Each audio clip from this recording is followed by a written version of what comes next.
Is it gonna come out? Like, will we find out? Right. We will find out what it is about that doll that makes it creepy, and it's something really creepy when we find out what it is. It's Damien's child? Is the baby evil? I don't know. Do you guys think the baby is evil? That Renee's baby? Yes. That cute little baby, you think he's evil? Yeah. He's a little child.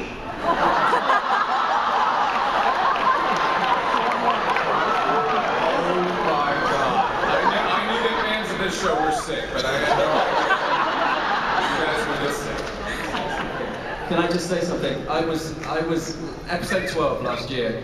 I was with Alan when he was looking at the set for Jessica and Hoyt's house, and we were walking around, and he looked at the thing and he went, "This would be a really good place for that baby to be born. There's something not right about that baby." Yeah. The question that everyone keeps asking, I feel like, and people, especially on our website, people just keep asking us, will we see the famous shower scene between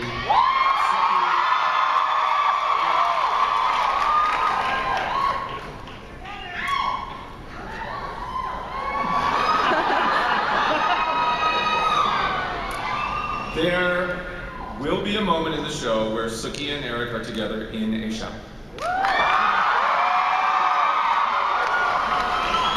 It may not exactly be what happens in the books. It may be weirder and dirtier.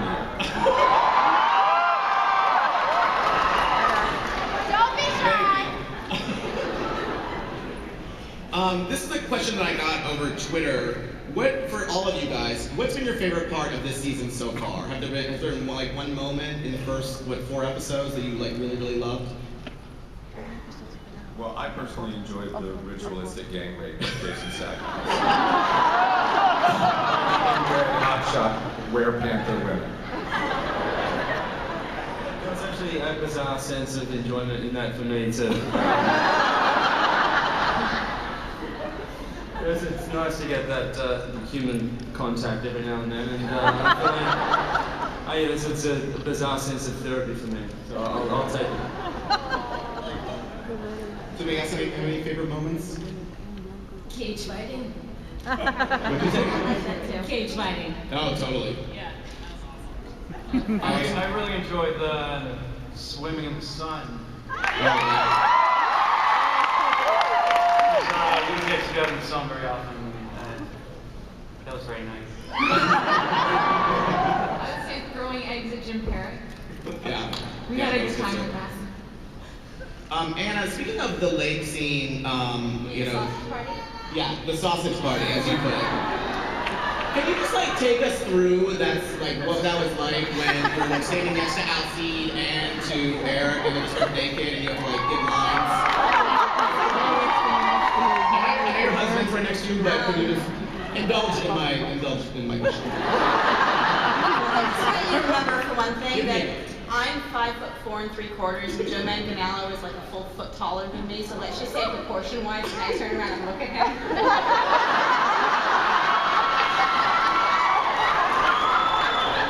From a professional standpoint, it's vaguely awkward. Yeah. You're trying to, you know. Yes, it's hard to concentrate. Well, no, I'm just saying you're trying to keep your eyes on the appropriate place. That's a little weird, because that involves a lot of neck craning. Yes. Also, the fun thing about that scene was I had a page-and-a-half walk and talk with a wolf, which I'm really scared of. Yes. I'm actually kind of scared of large dogs. So by the time we got to the boys frolicking naked, I was just so, effing relieved to be done with the wolf. That, who, by the way, was more interested in rubbing himself in cat pee on the trees and wanted to be anywhere but on his mark. But not to make it sound unromantic. It was Valentine's Day though. That's good. So Silver lining. So that was cute. Yeah. There's an upshot, guys. I should have said this in the beginning that Joe is actually, Alcide is filming a movie in Atlanta, and Sam Trammell's wife is about to have twins, so that's why we're not here. So sorry, that's I should have said that earlier. Alan, I want to ask you, before we start opening up the questions to the audience, so if you all want to ask questions to the True Blood people, start getting in line. The True Blood comics debuted last year at Comic-Con and have been really successful. What do you think they bring to the brand, and why do they resonate so well with fans of these books and the show? I think it's, you know, I'm just starting to understand. I've never done a genre show before, so I'm starting to understand all the different parts of the canon. I hope I'm using the terminology correctly. Yes. What I love about the comic books is they tell a completely different story than you see on the show, and yet it's the same characters with the same attributes, and so it's just like more story in a different format. I think that's it. Yeah. Before we turn it over to the audience, I'm going to ask, my dream kind of storyline, which I think it seems like might be happening, is a Pam-Tara romance. What are the odds, what are the chances or odds that will happen? I can't wait to hear this. I'm going to write that down and send myself an email. Good. Can you please credit me? Thank you. Well, I want you all to have time to ask these amazing people questions, so I think we should start opening it up to the audience. So yes, lady in the green. Hi, this question is actually for Ryan. Ryan, from the very beginning, your character was kind of like the playboy, and he kind of grew up overnight in the season. How do you feel about the character growing up and the responsibility of what he's going to be going through? Yeah, look, I've always said that he started sort of so low on the evolutionary totem pole that he can only go up. So yeah, I feel like this season, in terms of all the others, is definitely, as you said, his chance for the young boy to become a man. And you know, he loses some of that sort of, I guess, the boyish charm, but he makes up for it with this new sense of responsibility. And I personally like it. I think it's a really good sort of change up for me as an actor, and I think it's good for Jason too. Thank you.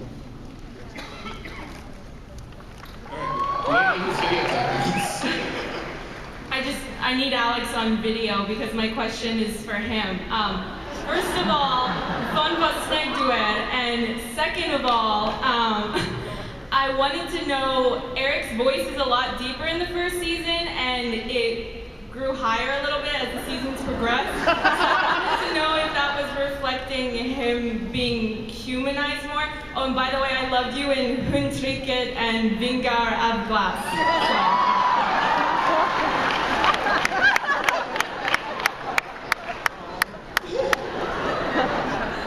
Are you filming me now?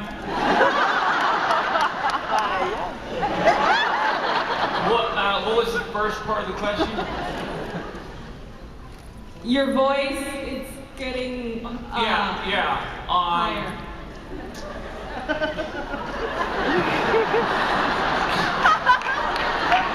don't know. I don't really know.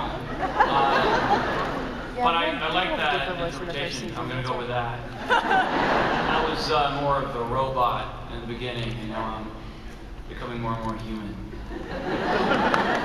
So next season, it'll be like this. Thank you. Thank you all for making our Sundays enjoyable again.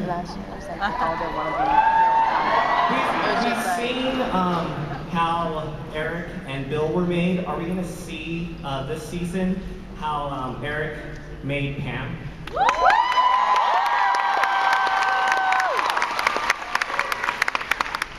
Unfortunately, you will not see it this season, but you will definitely see it in season 5. We're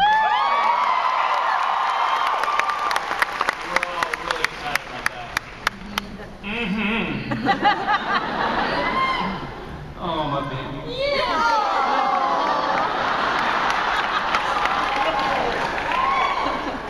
Who's my baby girl? Who? Yes, you are.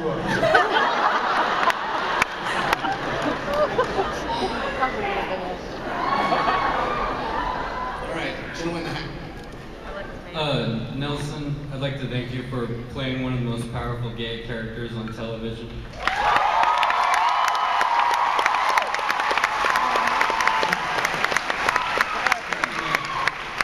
My question is, if Lafayette had a choice to date someone, would it be Eric, Jason, or Bill?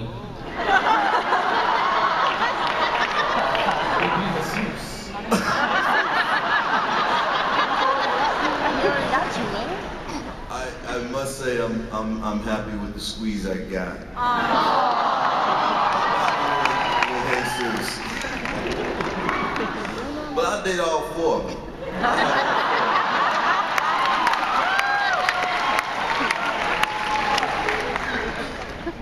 That's season 6.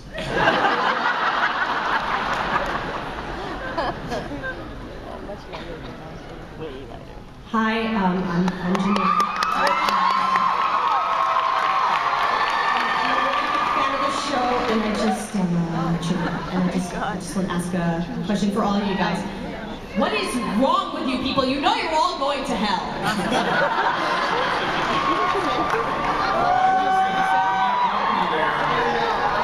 I think we'll have plenty of company there because I think everybody in this room will follow us right there.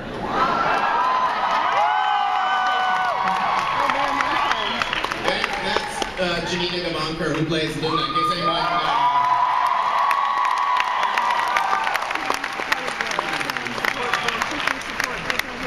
ladies ready for war. What's going on there? Hi, I'm Angel. My question is for Alex and for Kristen. I'm wondering, now that we're seeing this softer side of Eric, what in his history would have made him create such a straight-up badass? First of all, is that Battlestar Galactica? It Yeah. is. And Dr. Skarsgård. Well, I think there's some softness and some vulnerability in Pam. Yeah. But I think both of us, or both of our characters, are kind of uncomfortable showing that vulnerability. And so we kind of keep that. It's not until now, you know, when Eric gets amnesia that you see that vulnerability when it comes out. And it might be, it might take something like that for Pam to open up as well. She's really has only been vulnerable about her maker, Eric, and now losing her face. But I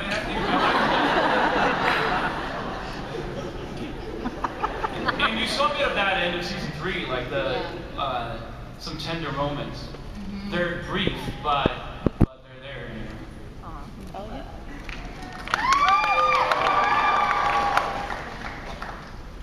Hi, my question is for Alex, and I'd like to know if you will be in Zoolander 2 as the world's weakest.